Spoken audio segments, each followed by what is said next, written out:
श्रीमेधा दक्षिणामूर्तिरूपाय परमात्मने नमः शिवाय वेद्याय नाथाय गुरवे नमः।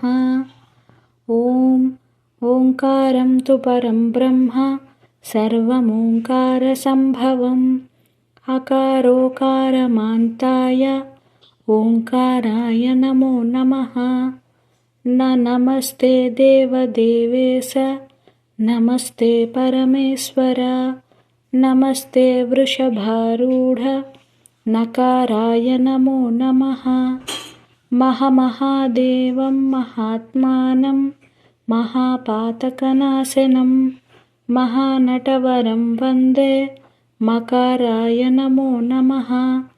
शिवं शान्तं जगन्नाथं लोकानुग्रहकारकं शिवमेकपदं देवं शिकाराय नमो नमः। वाहनं वृषभो यस्य वासुकिः कण्ठभूषणं वामे शक्तिधरं देवं वाकाराय नमो नमः। यत्र यत्र स्थितो देवः सर्वव्यापी महेश्वरः यल्लिङ्गं पूजयेन्नित्यं यकाराय नमो नमः।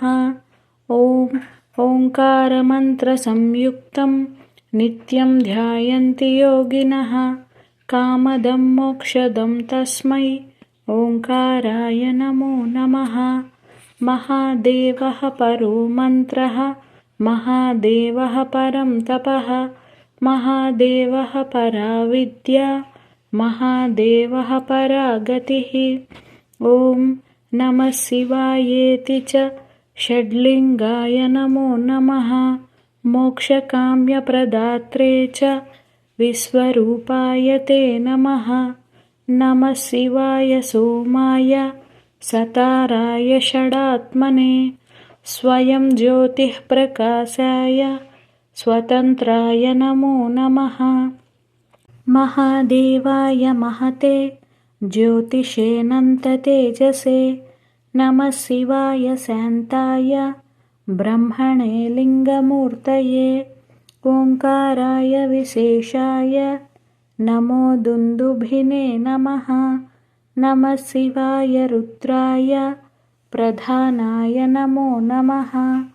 गुरवे सर्वलोकानां भिषजे भवरोगिणां निधये सर्वविद्यानां दक्षिणामूर्तये नमः।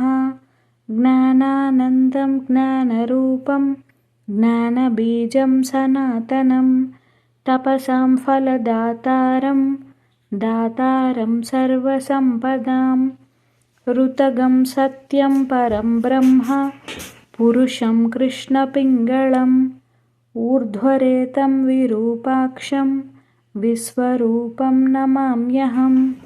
ध्यायेदभीष्टसिद्ध्यर्थम् अहर्निशमुमापतिम् ईशानं सर्वविद्यानाम् ईश्वरेश्वरमव्ययम्। गोभिर्जुष्टं धनेव ह्यायुषा च बलेन च प्रजया पशुभिः पुष्कराक्षं तन्मे मनः शिवसङ्कल्पमस्तु।